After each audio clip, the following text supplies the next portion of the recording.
Come si combatte l'ansia? Oggi vediamo i 9 strumenti di Amicia di A Plague Tale e di come usarli per sconfiggere l'ansia e l'Inquisizione.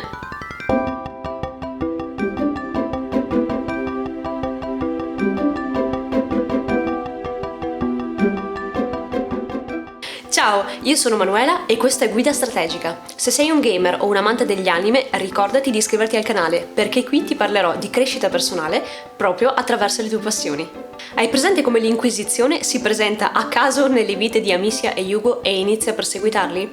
Ecco, l'ansia fa proprio così. E tu hai una misera fiondettina per sconfiggere questi nemici giganti. Fiondettina? Ci sta? Fiondettino, ok. Però, se quella fionda la sai usare bene e sai sfruttare tutti gli strumenti, riuscirai a fare il culo a tutti. Quindi, se sei una persona ansiosa, non ti disperare perché oggi ti spiego come affrontare la tua ansia. Questo metodo ha 2 fasi. La prima fase serve per gestire l'ansia sul breve termine, quindi nei momenti in cui si manifesta, mentre la seconda fase serve proprio a gestirla sul lungo termine, quindi a scoprirne la causa e a esorcizzarla. E ora ti rivelo tutti gli strumenti che usa Amicia in A Plague Tale. E questo sarà l'unico spoiler. È uno spoiler? No. Prima fase, combattere l'ansia sul breve termine. Hai a disposizione 6 strumenti per fare solo questo. Rocce, Ignifer, Devorantis, Odoris, Extinguis e i meno affascinanti vasi. Ah, non senti già l'atmosfera del 1300? Bene, iniziamo dalle rocce. Le prendi, le lanci addosso ai nemici e quelli muoiono. Semplice, no? Con questo strumento devi prendere i tuoi pensieri e colpirli. Prendi i tuoi pensieri e colpiscili. Seguili, trovali e affrontali in modo diretto. Insomma, cerca proprio una soluzione per affrontare quello specifico problema in quel momento. Quindi agisci in modo diretto su quel problema, su quello che ti crea ansia. Poi, strumentino un pochino più strutturato. L'Ignifer. È una miccia, la usi per accendere le braci, quelle braci che stanno lì calde calde ma non prendono mai fuoco. E allora diamogli fuoco! Scatena i tuoi pensieri, lasciali esplodere, alimentali, finché il fuoco non si espande e pian piano si esaurisce da solo. Invece, a volte, quando il fuoco è già ben alimentato, bisogna spegnerlo, e questo lo fai con l'Extinguis. Calma i tuoi pensieri, buttaci dell'acqua sopra e fai in modo di tranquillizzarti. Puoi parlarne con qualcuno, con un amico, con un familiare, con una persona che ti è vicina. Se ci pensi, Hugo e Amicia non sono mai soli nella loro avventura, ma si lasciano aiutare da tutte le varie persone che trovano lungo la strada. Quindi, anche tu, chiama qualcuno di fidato e confidati, lasciati tranquillizzare da lui, come un proiettile d'acqua sul fuoco. Poi c'è il Devorantis. Ma che figo che è! Praticamente tu lo prendi, lo lanci addosso l'elmo di un nemico, l'elmo inizia a corrodersi e il nemico è costretto a toglierselo e lanciarlo via. Insomma, i pensieri che ci creano preoccupazioni sono pieni di sì e di ma e di menate varie che continuano a girare e a rigirare. E allora basta, fermati e analizzali in modo logico, destrutturali, stai lì a smontarli pezzo per pezzo finché non hai messo a nudo il tuo pensiero. Strategia totalmente diversa invece se usi l'Odoris. Sostanzialmente con l'Odoris riesci ad attirare i ratti in una specifica zona. Tu lanci l'esca e i ratti la seguono. Perché i pensieri, proprio come i ratti, sono assolutamente indisciplinati. Fanno quello che vogliono e vanno dove vogliono. A meno che tu non riesci ad attirarli in un preciso punto. Quindi scegli un pensiero, lancia l'esca e fai in modo che quel pensiero si focalizzi proprio su quel punto.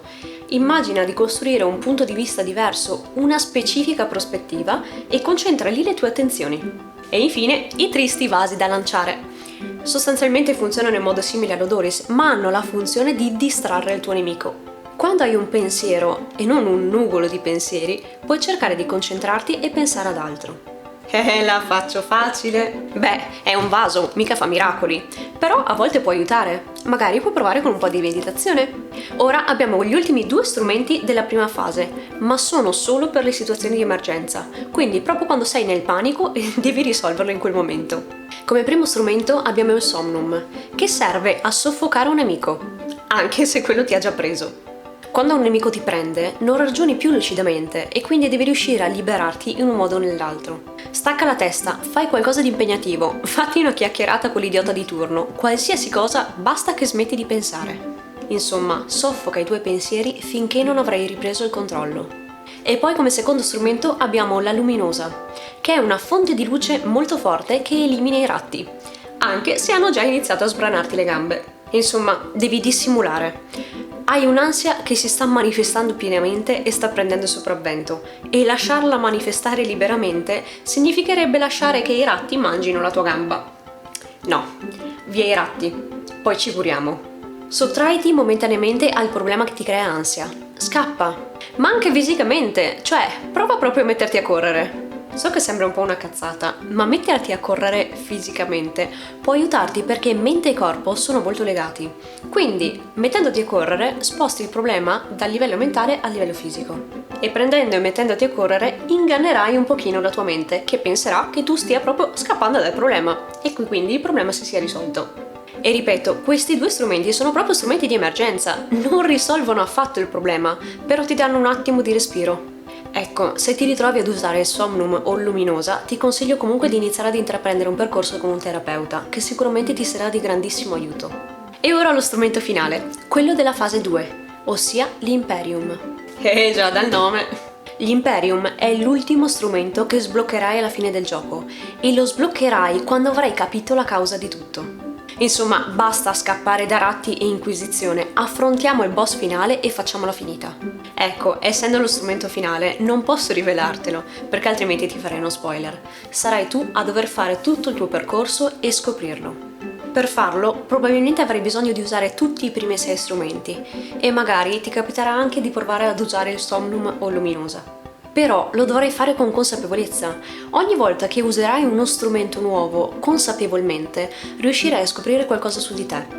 Troverai il tuo stile di combattimento, scoprirai qual è il tuo strumento preferito, riuscirai a capire quali sono le tue priorità, finché, continuando ad usarli e continuando a scoprire qualcosa su te stesso, troverai la causa che sta alla base della tua ansia. E ricordati anche che Amici e Hugo non sono quasi mai soli nel loro percorso, quindi non aver paura di condividere i tuoi pensieri con chi ti sta vicino. Lucas, Meili, Arthur, Roderick sono tutti personaggi essenziali di A Plague Tale. Quindi appoggiati a loro. E poi hai sempre i tuoi 9 strumenti. E 9! Puoi mettere che non riesci a sconfiggere il tuo nemico? Bene, provali e fammi sapere che cosa ne pensi. E se vuoi conoscermi meglio o rimanere in contatto con me, in descrizione trovi il link del mio blog e dei miei social network. Noi ci vediamo tra 2 settimane, sempre di mercoledì. Quindi ricordati di iscriverti al canale e attivare le notifiche per non perderti i nuovi video e rendere la tua vita migliore grazie alle tue passioni.